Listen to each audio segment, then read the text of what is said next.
Hi everybody. In this video, I am going to explain secondary metabolites. Now in this previous video, I have discussed and explained very detailedly about alkaloids, how they are economically valuable, how man utilizes them in day-to-day life. And some other secondary metabolites are also there that are produced in the plants. Actually, plants release them as waste products, but man have become utilizing them in an easier way and in useful way in day-to-day life. Those secondary metabolites, let me repeat once again: alkaloids, tannins, resins, gums, latex, etc. So some other waste products are also there in the plants. They are produced, but man have a keen idea on how to utilize these secondary metabolites. Okay, and let me explain all the things one by one. And before going to explain secondary metabolites, tannins, resins, gums, latex, etc., I want to show you some of the plant species from which the man obtains these secondary metabolites. Here is the plant pine, pinus. The scientific name of this pinus is Pinus roxburghii. It is widely grown in Himalayan region. Actually, these plants are also commonly called Christmas trees. During Christmas season, people arrange Christmas trees, artificial Christmas trees. Naturally, they are called Pinus pine trees. In cool climatic conditions, they grow widely. And another plant species, Acacia. Acacia, it's a common name, Acacia, but scientific name is Acacia nilotica. Naturally, in Telugu we call it tumma chettu. Acacia nilotica, tumma chettu. They are widely grown in our surroundings also. And another plant, Cassia. Cassia fistula. In Telugu, they are called Tangedu chettu, Cassia plants. And another plant, Jettropa carcass. It's a scientific name, Jettropa carcass. It is also, once upon a time, we would see many Jettropa plantations in our surroundings. Nowadays, almost they disappeared. Jettropa in Telugu, this plant is called Mapala chettu.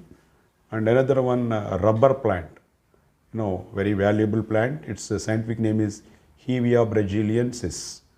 Kerala and some other southern Indian states, very famous in terms of growing these plants. And so these are some of the plant species that I would like to show you, from which man obtains various types of secondary metabolites. And let me tell you and explain you very detailedly about one of the secondary metabolites. They are tannins. So tannins are another second type of secondary metabolites. As I showed you alkaloids, various types of alkaloids in the previous video, now I am going to explain from tannins. So what are the tannins? Tannins are carbon compounds. Tannins are carbon compounds, complex carbon compounds. So they are defined. How can we define them? Tannins are generally defined as soluble, astringent in the sense blood bleeding preventers. So the chemicals present in this tannins prevent blood bleeding. And complex phenolic, that means containing natural phenol. So these tannins contain natural phenol and astringents, which means blood bleeding preventers. And substances of plant origin obtained, that means obtained from plants. Okay, let me tell you once again, tannins are generally defined as soluble, astringent, complex phenolic substances of plant origin. Okay, so these are stored in different parts of the plant and are deep brown in color. So just look at the powder of the tannin that is given in this video. Now deep brown colored powdery material that is extracted from the plants. Okay, so how are they utilized? How are they economically useful to the mankind? Tannins are used in tanning of leather and in medicines. Now, very valuable natural products that are extracted from the plants. So here in tanning industry, what man does with the help of this tannins, the process of chemical treatment of raw animal hide or skin to convert into leather. Actually, animal skins such as skin of goat, buffaloes, sheep, etc., and camel, those uh, skin material is soaked in the uh, water containing tannins. So then it will be refined. So refinement of the skin is done by these tannins. So a tanning agent displaces water from the interstices, that means small openings present in the skin. So those small openings which contain water, that water will be removed with the help of these tannins, and between the protein fibers and cements these fibers together. That means a tanning agent displaces water from the interstices between the protein fibers and cements these fibers together. అంటే ఇక్కడ ఏమవుతుందంటే tanning, ఈ స్కిన్ని tanning containing లిక్విడ్లో మనం నానబెట్టినప్పుడు ఆ protein fibres మధ్యలో ఉన్న water మొత్తాన్ని రిమూవ్ చేస్తుంది. That is the chemical process, natural process of tanning. Next use of this tannins medicinally. So how tannins are used in the medicines? So because of its styptic and astringent characteristic feature, that is styptic and astringent means preventing bleeding of blood from the injured part. So and those properties help the human beings to treat tonsils. So treatment of tonsils, these tannins are used. Tonsils means they infect here in this throat region. And pharyngitis means sore throat. మనం గొంతు నొప్పి అని చెప్తూ ఉంటాం. So sore throat. And hemorrhoids means piles. In Telugu మూలశంకం అని చెప్తూ ఉంటారు. పైల్స్ని ప్రివెంట్ చేయడంలో కూడా హెల్ప్ చేస్తాయి. And skin eruptions, any skin allergic conditions, so those are also treated and will be cured with the help of the tannins. And it has been administered internally to check diarrhea. The diarrhea, motions and vomitings, and intestinal bleeding. If any bleeding occurs in the intestine, it will be prevented and cured by these tannins. These are the two important uses of tannins, tanning industry and medicinal use. And let me show you that pictures of plants from which we obtain tannins. Acacia, as I showed you in the beginning of this video, Acacia nilotica plant, tumma chettu, and Acacia fistula, common name Acacia tangedi chettu. From these two plants man obtains these tannins. And next secondary metabolite, resins. This is also a very interesting item that we extract from plants. Resins. What are resins? Where they are produced, especially what plants give these resins. Resins occur mostly in gymnosperms in specialized passages called resin passages. These are used in varnishes. Let me tell you gymnosperms. What are the gymnosperms? Actually, if we come back to our past knowledge, two types of plants are there. Angiosperms, flowering plants, gymnosperms, non-flowering plants. Gymnosperms are non-flowering plants, especially pinus tree, as I showed you in the beginning of this video, pinus tree. Those trees belong to gymnosperms. These gymnosperms have resin passages in their trunk region. Those resin passages secrete resins. So actual resins are used in varnishes. Okay, now let us see the picture of some wooden item which is polished with the resins. Polishing item, varnish, furniture, chairs, tables, benches, and some other dining tables also. Naturally, carpenters use these varnishes to bring shining appearance on the wooden item. Resins are typically viscous substances that convert into rigid polymers through a curing process. So by thorough applying of these liquid item resin on the wooden furniture items, wooden item will give more shining. It's just a sort of attractive nature. మనం ఈ varnishes-ని బాగా apply చేసినప్పుడు, థరోగా layer by layer మనం apply చేసినప్పుడు wooden item చాలా షైనింగ్గా కనిపిస్తూ ఉంటాయి. So wooden item polished with varnish. This is the picture. And let us see some natural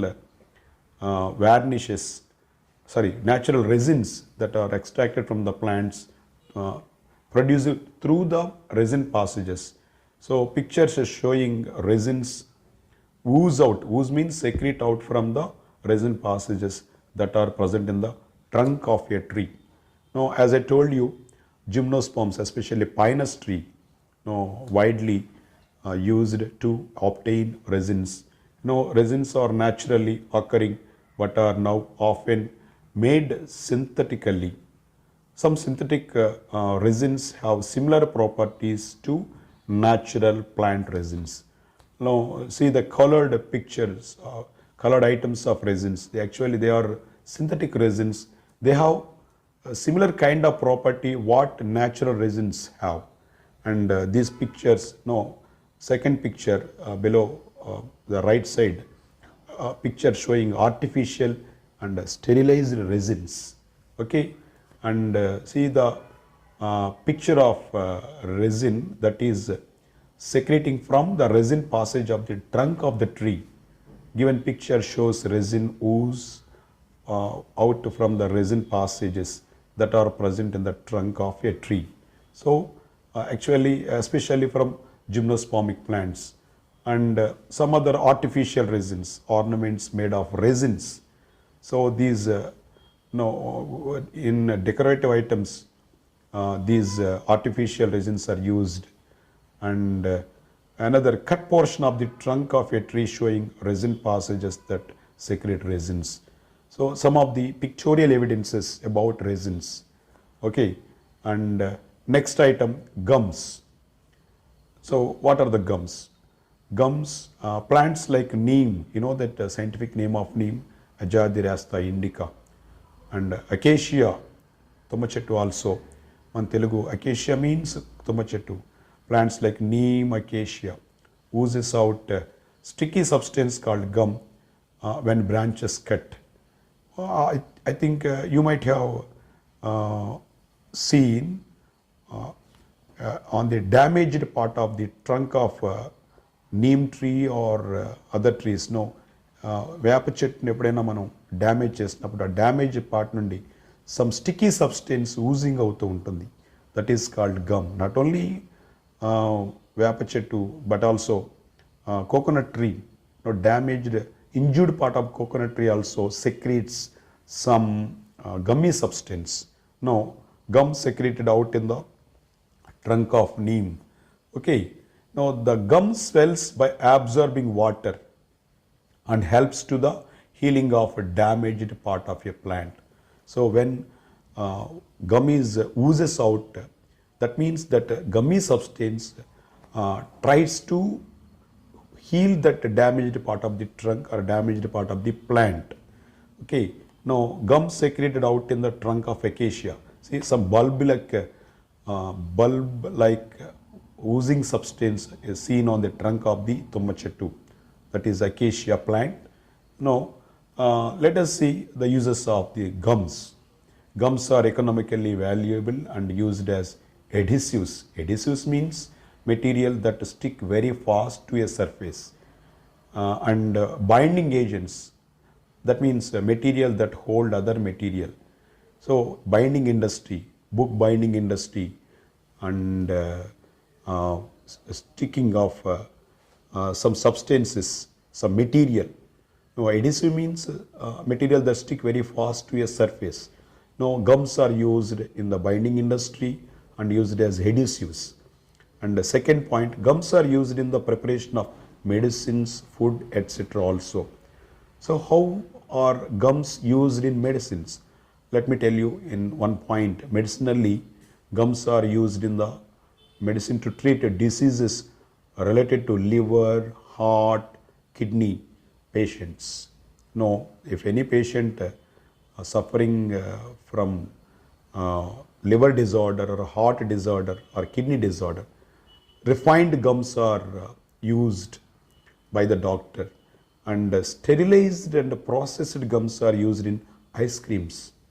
Now, emulsified foods as gels also, as a jelly substance. Gums are used as gels and as emulsified foods. Gums are also used to give flavor to the food. Now, in some food items, gums are used as flavored item. So, these are some common uses of gums. So, and next, latex. Latex is a sticky, milky, white substance secreted by plants. No, it's a white substance. No, latex is stored in latex cells or latex vessels. You should remember which part of the plant secretes latex. Latex cells or latex vessels of the plant secrete latex. You know, this picture is showing latex of Hevea brasiliensis, common name rubber plant. Rubber is prepared with the help of the latex extracted from this rubber plant. Its scientific name is Hevea brasiliensis. And the next plant, Jatropha. Latex from Jettropa, Jatropha carcass. It is the source of biodiesel. Latex of Jettropa is used as biodiesel. Now, do you know which part of Jatropha used in production of biodiesel? Actually, seeds of Jettropa are used for the production of biodiesel or biofuel. Okay, so a picture is showing vital part of India's plan. Actually, plan to attain energy sustainability by growing Jettropa plantations. Now, throughout the world, so scientists have been trying to widen the Jettropa plantations. Okay, these are about certain types of secondary metabolites. We have seen an information on resins, gums, tannins, latex, etc. Okay, and before going to close this video, I would like to show you some questions, comprehensive questions on this topic.